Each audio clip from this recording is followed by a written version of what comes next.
You've worked a lot with homeless people. In what ways does working with the homeless change your thinking on life? It's made me understand how the system really lets some people down, and to such an extent breaks them even more and leaves them living in excrement, in entries, in city centres. And if you'd asked me 30 years ago, did our country do that to people? I'd have said no, but we do. Those individuals need to take some responsibility themselves. You know, they weren't purely victims of this circumstance. They've made a lifetime of choices, of poor decisions. But as professional services that we're paying for in our taxes, and that's the best they can do, is have someone living on the street. And I realised then the system's completely broken. And it's broken for several reasons. The first reason is cowardice. We know how to fix rough sleepers. We've done it before in the 80s in this country. This isn't a new problem. It's an old problem that's just reappeared. We haven't got the bottle anymore now to do what we did in the 80s, which is hold people accountable and make decisions that are unpopular, especially in the age of Twitter and Facebook and being called you're nasty, you're evil, you're a Nazi. Well, if I am evil, I am nasty, I'm a Nazi, but I'm saving people dying on the street, so I'm a pretty good Nazi if that's what you think a Nazi is. So we're losing that ability to be able to help our fellow citizens in a compassionate way. Instead, what we do now is we say, I'm the compassionate one. I'm fighting for you and your rights to live on the streets. I'm fighting for your rights to die on the streets in front of an audience. How wonderful am I? And I'm actually saying, no, you're not wonderful. You're part of the problem. You're a narcissist. You have no concept of what that person's going through. I've spoken to hundreds and hundreds of rough sleepers, sat on cold, wet pavements when I've sat down with them, trying to get them help. And to begin with, they all say to you, I don't want help, I'm fine. This is my choice. No, I'm fine, Nick, I'm fine, I'm fine. Over weeks and months, they eventually say to you, do you know what, Nick? Not fine. Dying. And I know I'm dying. And part of me thinks I deserve to die. And it's then when you realise that person wants help, and that's when we should help him and get him off the streets, get him a better life.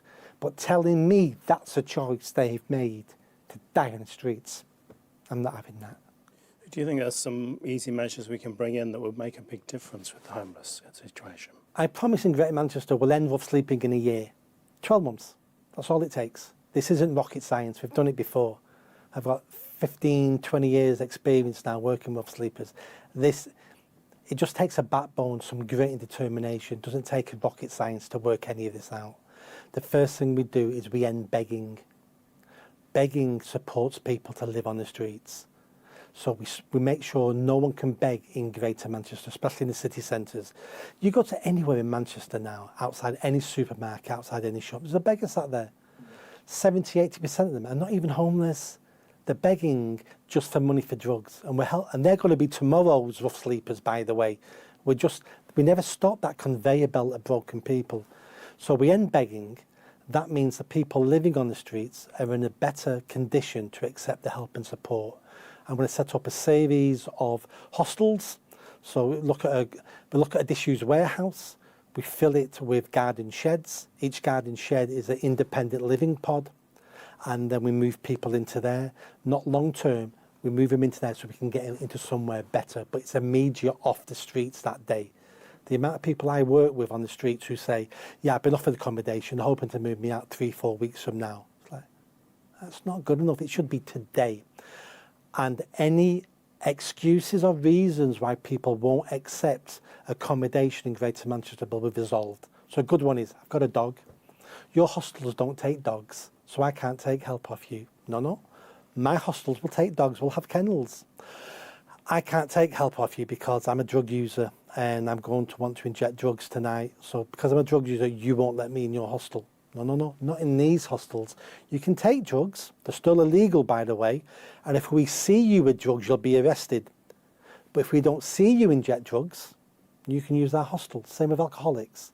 So any excuses or reasons they've got not to accept a bed and get off the streets, I'm going to remove all those. And the reason why we don't do that now is because politicians are scared. What happens if he ODs in our hostel? We're going to have a big headline in Manchester Evening News, man ODs in Mayor's hostel. He allowed it to happen. And my answer will be, well, I did allow it to happen. The odds are he was going to die in the streets anyway. We got him off the streets, he died in a bed. That's better than in a rat-infested alleyway, point one. Point two is, they all don't die in our hostels, and we've got so many people now into better accommodation, move them off the streets. It's about step one, step two, step three. Step one is always get people off the streets. Step one. We'll do whatever it takes to get them off the streets. No more excuses, no more professionals saying, oh, it's a bit dodgy that could affect my career. I might get in trouble for that. No. The mayor will take full responsibility because there's too many cowards in our services. I will take the flak. I will take responsibility because I know I'm saving lives.